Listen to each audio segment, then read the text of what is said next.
they are the comfort women taken from their homes by Japan's military between 1932 and 1945 to be used as sexual slaves. They were forced into military brothels, often on the front line of the Japanese colonial empire, where they were repeatedly raped by members of the imperial army. Some estimates say they may have been around 200,000 of them, mostly South Korean, but also from the Philippines, Taiwan, China, and Indonesia. The subject so taboo that real numbers could be far higher.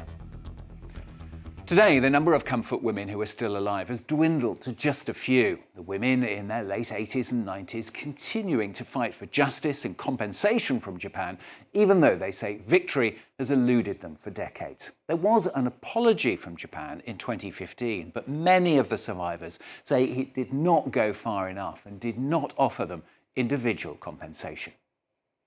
The issue of comfort women is one where many women's honor and dignity were hurt with the involvement of the Japanese military at the time. From this perspective, the Japanese government feels strongly responsible.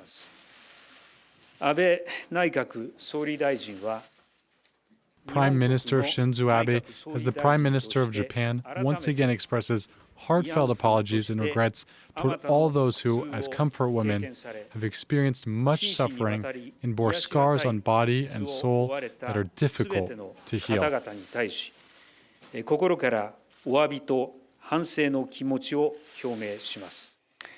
In South Korea, civil society groups have ensured the issue remains in the minds of the public. But in China, it remains behind closed doors. It is still considered by many to be a shameful part of the country's history.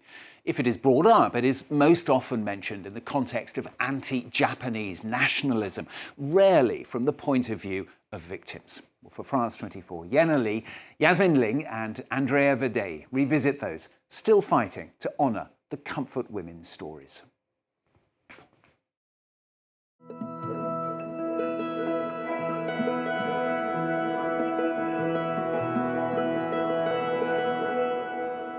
Yueyang is a city with over 2,500 years of history.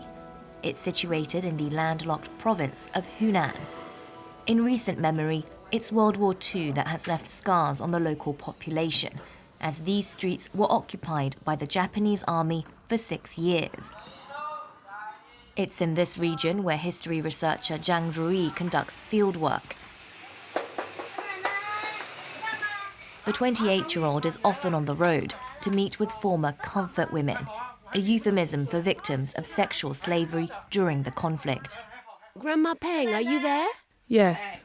I'm here to see you. It's Zhang Rui from Shanghai. Do you remember me? I remember. One of them is 95-year-old Peng Zhuying. This is my injured foot. It kept bleeding. Do you need to apply some cream now? It's been better since I applied some here. In 1944, she was snatched from her home to be raped and beaten daily.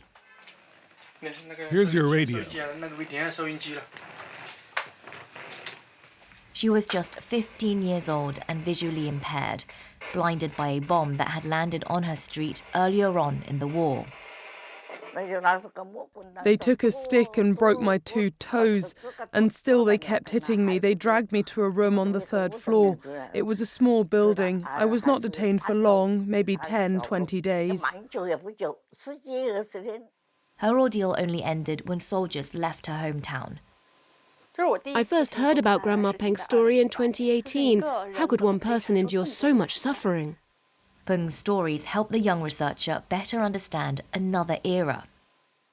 Grandma Peng has very good memory. She can always tell me something new. For example, we won't ask her to repeat the details of her suffering every time. She'll tell me about her childhood and some things about Yueyang City. After the war ended, Peng became a fortune teller. You'll be rich when you're old. In your youth, you won't be able to accumulate wealth. She spent decades reading cards for her neighbours, listening to their hopes and fears whilst keeping her own past a secret. It was not until she turned 90 years old that Peng spoke up about her trauma. You couldn't talk about this before, because if you did, others would bully and scorn you. Although these women have been hurt, many choose to bury their pain and not let others know because of traditional Confucian culture here in China. So it takes a lot of bravery for people like her to be willing to share their experiences. Peng has given interviews, spoken to students, and most recently, taken part in a project that ensures her voice will outlive her. Some 740 kilometers away, in the bustling megacity of Nanjing, the site of a former military brothel has been transformed into a museum. It's here where we meet an AI version of Peng Zhuying. The audience can ask any questions about Peng Zhuying's life story. After the question, the system will automatically match it with an answer. The machine has been fed with hours and hours of interviews, technology developed with the help of the Illinois Holocaust Museum. Though it's not yet sophisticated AI, it allows curious passers-by to interact with someone who lived through the war. It's heartbreaking. Standing here is like talking to her face to face, and she speaks in a regional dialect, which makes me feel very close to her. Other survivors' stories too are displayed here. Women and girls were sexually assaulted by 5 to 60 men a day. There are nearly 100 rooms in this former comfort station. If we count one person per room, that's nearly 100 comfort women. However, because there was a constant rotation of comfort women, the actual number was higher. The total number of comfort women throughout Asia is difficult to determine, as most victims never came forward. Historians often point to 200,000 as a reference. In recent years, scholars in China doubled that number, adding the forgotten Chinese girls and women to the tally. Efforts to find new victims, as well as raise awareness about the issue, continue, spearheaded by people like Peng Zhuying. Over here. In Shanghai, the researcher organizes walking tours to share her findings with the public. This was a ticket booth for a Japanese comfort station. Everything has been preserved as it was. China's economic capital has plenty of history hiding in plain sight. We run into a long-time resident who recognizes Jiang from her frequent visits. This woman was born and raised in this building. The construction team didn't know about the history of the door. The work was subcontracted to a migrant worker. He just threw away all the old things. She tries to keep track of what has been torn out and what dates from the 1930s. Outside, the most visible architectural feature from the Japanese imperial era are the curved windows. The floors are different. The first 3 were the Japanese-run building. Later, in the 1980s, they added 2 extra ones. It's all a residential building now. During the war, number 400 Umei Road was used as a Japanese comfort station to provide what organizers called comfort to soldiers. I didn't expect this. It was quite shocking. In history books, I always saw that these were very sinful places. But when I actually came to the site, I found that there are still many people living here, and it touched me deeply. Artifacts and buildings from the past help historians piece together oral testimonies of the elderly, but many have since been destroyed. Before going in this direction, there used to be another comfort station called Hongkou Entertainment. I think with the development of urbanization, not every comfort station should be preserved, but those with special historical value should be kept as a memorial or something, to let everyone know about their existence. The girls and women who were stationed in these places were often from poor families and rural regions, like here in Shanxi province, southwest of Beijing. Retired primary school teacher Zhang Shuangbing is a pioneer in comfort women research. You see that place? I often visited her as I lived quite close by. He first became interested in the issue after discovering that his neighbor was a survivor. His family and his career became secondary to a cause that morphed into a personal mission.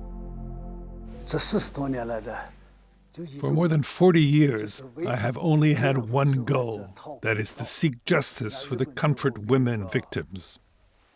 Zhang found many victims through word of mouth. He would cycle through fields to sit down with them and listen to their stories. Since 1995, he has helped 16 Chinese victims file lawsuits in Japan.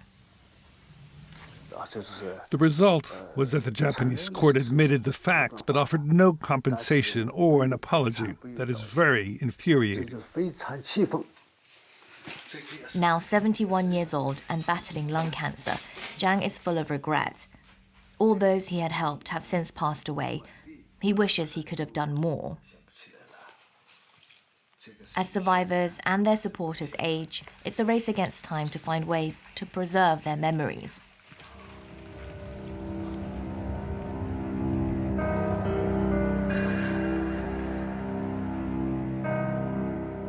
Filmmaker Guo Ke attempted to do so with 2 documentaries. His latest was released in 2017. The title, 22, referred to the known number of Chinese comfort women at the time. Back then, after the shoot, one of the things we'd do was to take a group photo with all the elderly people as a souvenir. His quiet documentary has no narration, no archives, just the voices of survivors filmed in their homes.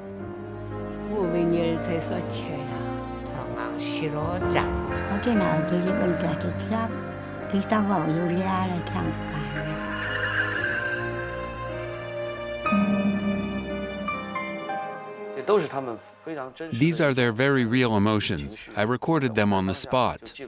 What I do is bring the audience there to see them and feel their current lives, just like I did. Without financial backing, the film had to be crowdfunded. Independently produced, yet censorship approved, Guo's work became a box office hit. The purpose is to make us remember this history. That is what we hope to achieve. The filmmaker wants to stay clear of politics and is wary of his work being hijacked by anti-Japanese nationalists. We don't want to use the film to promote hatred between nations. There are very few nationalist reactions, but most of the audience looks at this issue rationally and calmly. Most of the background information for his documentary was provided by China's only academic institute dedicated to the study of comfort women. That's where Zhang Zhuyi works. We meet up with her again at the research center, a part of Shanghai Normal University. This elderly woman is called Li Meijin. She's a survivor from Hainan. She was the last survivor from the film 22. She passed away last year. According to Zhang, research on comfort women in China had been dormant for a long time. From the 1990s to the early 2000s, there were only a few people doing this in China. Our government didn't oppose it, but it didn't provide much support either. With little interest from authorities and no organized activism to speak of in mainland China, the issue has been left to scholars, as well as individuals such as teacher Zhang Shuangbing and film director Guo Ke. We restore the truth. It's not about hating Japan. Wars are still happening, and we hope that such persecution of women will never happen again, not now, nor in the future.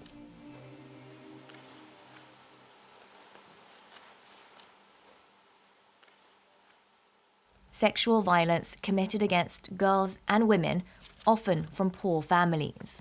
For Zhang Zhuyi, these victims' lives are far from insignificant.